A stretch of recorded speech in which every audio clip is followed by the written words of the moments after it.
What about if someone has been cheated on in a previous relationship? What should you look out for in dating someone who has been cheated on by someone else? Well, that's a really good question. Gosh, you're really nailing these questions. I'm trying to set you up for the success of the rest of the interviews you'll do with the hardest questions up front. Yeah. No, I think these are excellent. And is there any research on that, or how to approach a potential partner where in the first few days they say, you know what, I've been cheated on a lot in my past, and it's a big concern of mine, and I have a lot of worries. You're not going to cheat. You're not going to do this, or someone who's had that type of trauma. How should you approach entering a relationship with someone who's been cheated on? Well, you're already signaling. It's very perspicacious of you to notice that in your imitation, you're performing reassurance seeking, which is a behavior that's very commonly exhibited by people who have been cheated on, right? So, you go through your this is like a typical kind of romantic career.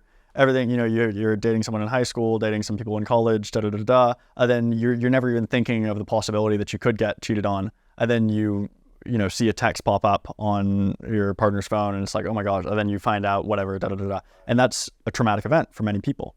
I mean, it's a betrayal. Well, I'll even go so far as to say traumatic, just because it's certainly a betrayal, but to take it to kind of into the psychological space, PTSD is generally a term only assigned to physical threats, and it's kind of unclear whether you can really categorize infidelity that way, but the symptoms of PTSD are so common, right? Such as reassurance seeking, ruminating, etc., are so common among people who have been cheated on that some psychologists have coined the term and used the term PISD, right? Post-infidelity stress disorder. Wow. Right? My advice here would be to proceed with caution and understanding and goodwill that you're dealing with someone. If you don't know what that's like, you're dealing with someone who is dealing with something quite severe. And this is another thing that I just want to know. You might be mercifully tucked away from this corner of the internet, but there's a whole corner of the internet right now that's like, men cheating is fine, women cheating is not. And it's like, we've done the research on this, and women who get cheated on are often severely traumatized, right? Like about half of women who, and in some studies, more than half of women who are paired with men who are unfaithful exhibit these symptoms, right? So to say just callously like, oh, it's different, some nonsense about, a key that opens many locks versus, some stupid platitude. And it's like, what a careless thing to say about the feelings of the women that you're with. And, right. I just wonder, like, do these men even have mothers the way they speak about these things? Wow. I'm curious what we should be more cautious of. Getting into a relationship with someone who cheated before, or getting into a relationship with someone who's been cheated on? Well, I would be more cautious about the worried about, but it depends what your concerns are. If you're worried about being with someone who's completely, like if someone who's got PISD, and they're struggling with that, and they can never trust the person they're with, and they're always stressed and anxious, and they're always ruminating and reassurance, and where are you? And that's not attractive after a while. No, it's a huge issue. It's a huge issue. You might feel exhausted, and you'd be like, I don't want to be with this person. Yeah. If they can't trust me, if they're always checking where I'm at, if they're always calling me saying, FaceTime me, where are you? Who are you with? Who is that person? That's not a sexy quality. No, it's not. In a mating partner. And so is that a bigger red flag if someone who hasn't dealt with, I'm not saying it's okay what they went through, but if they haven't processed and started to heal that, is that more of a red flag versus someone who, in their previous relationship cheated on their partner? You've made such good points here. You got to do some research on this. Yeah, well, because my gut reaction was obviously I don't want to. I'm thinking be about cheated on. Yeah, I'm like, oh, I don't want to be cheated on, so I'm going to go with that. But you've brought up a good point. I don't even know if I should share this, but okay. I believe it was in the same study that I'm referencing about once a cheater, always a cheater, that kind of thing. There's also indicative evidence. And it's just one study, so let's not go to the bank on it. You want to look for, cumulative bodies of research when you're assessing a finding. But there's indicative evidence that people who have been cheated on in the past are more likely to be cheated on in their next relationship. Oh man, that's crazy. Now, that's a disturbing finding, and you might think, well, that doesn't make any sense, right? How could that affect my probabilities? And I'll give you a couple examples that could be, not saying that this has been studied enough to make conclusions, but if you're the sort of person who is attracted to narcissism, let's say. Plenty of people find narcissism quite sexy. Good luck. Right? Yeah. But narcissism is associated with infidelity. Plenty of people find sexual narcissism sexy, right? So that's someone who believes that they're the best lover ever and is, totally confident in bed. That also predicts infidelity, right? And so you're attracted to a trait, and that that predicts your partner selection. And then the types of partners that you're attracted to, you happen to be cursed by being attracted to covariates of infidelity. You got a bad picker. You're a bad picker.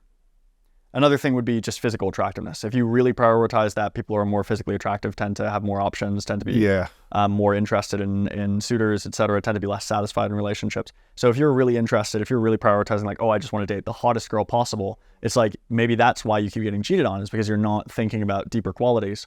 And then, so not to victim blame, but it could be picking.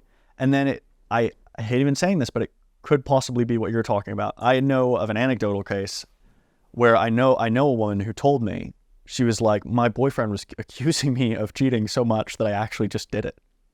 Like she was being falsely accused so much that it was like, might as well just do this. Yeah, it's like He's not gonna believe me either way. I'm the bad guy regardless of what I do. So what's the point in being good? Yeah. So I'm not saying that that's what causes it, but I'm saying that there's some people hear that, they hear, oh, if I was cheated on in my last relationship, I'm more likely to be cheated in my next relationship, and they just think, what, that couldn't be true. And it's like, well, there's actually several ways that it could be true. And we just talked about it.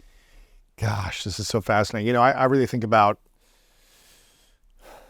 when we choose out of a wound, you're talking about you're attracted to narcissism. Maybe there was something one of your parents had this trait and it was attractive to you, or just maybe it was unattractive, but you're trying to fix that parent or whatever it might be. But when we are attracted based on a wound, a psychological wound, it typically ends up having more challenges and problems we need to overcome in that relationship because we're trying to fix someone. We're attracted to them and then we want to change them. As opposed to being attracted and saying, I accept you for who you are. Obviously, we're going to grow and evolve, but I accept the personality, the values, the qualities that you have.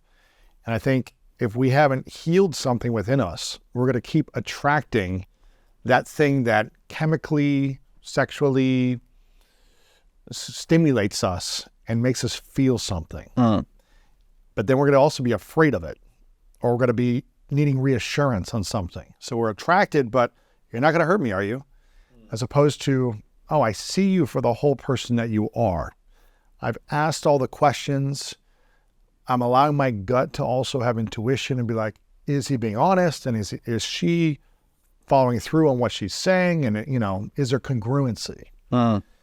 Then you're able to choose based on the whole person versus, oh, I'm just getting this chemical feeling by what I see or what I'm attracted to. What's your thoughts on that? I think you put it quite well, and I don't have much to add. Yeah. I would also note that with my specific example, narcissism is interesting because there are very good reasons to be. So narcissism pretty consistently has a small effect predicting attractiveness in general. Really? What do you mean by that? Meaning that if someone's super cocky versus someone who's average cockiness or insecure, right? The cocky person generally has a slight competitive advantage in like a speed dating setting. More options. I think it's more attractive. Yeah. Got it. So, and you can talk about why that is. And one of it is just that who doesn't want to be around someone confident, right? And also it gives you this veneer of being able to take care of yourself and others. I think that some people, I think that to be honest, it's like, I'm not saying that I prefer that. I don't, but I do understand that a trait that is in some ways negative, narcissism, in many ways negative, actually, I'll be frank, in certain environments, and maybe such as a speed dating study, you sit down with someone and they sit down at the table, they're full of confidence, they're relaxed, they want to chat with you, they want to flirt with you, and they're, taking all your compliments in their stride. That's a lot of fun to be around. And so it might not be that person is wounded and choosing, sexual narcissists, let's say, but they haven't spent enough time with them yet. Spend time with someone, get to know them before you and maybe, commit. I would say that so this podcast is very big on, helping people add value to their lives and improve. And I'm not really much of an advice person, but I will say one piece of advice, that if you find yourself getting cheated on over and over and over again, right? If you're listening to this, it would be worth taking a step back and saying, look, it's not my fault that this happened, but what can I change about my future behavior to avoid this happening again? Right. And I think one set to look at changing would be in picking. It's like, okay, well, I keep getting cheated on. Who am I dating? Well, I'm only dating hot narcissists, let's say, right? I'm only dating, sociosexually unrestricted party animals, right? Maybe I can pick someone more settled down, more reliable, and maybe they don't have that same sexy cockiness and party atmosphere, but maybe they're going to be more reliable. And then on the other end, the other set of things, so that's choosing. And then maybe there's also, I mean, humans naturally perform a suite of mate retention behaviors, right? It could partially be a skill issue. It's like you're creating an atmosphere that pushes people away in your relationships. And it's like, how can I create an atmosphere that, very much like you were saying earlier about your kind of personal journey with jealousy, we're creating an atmosphere where people want to stay. Yes. As opposed to creating a cage that they feel trapped in. Yeah, exactly.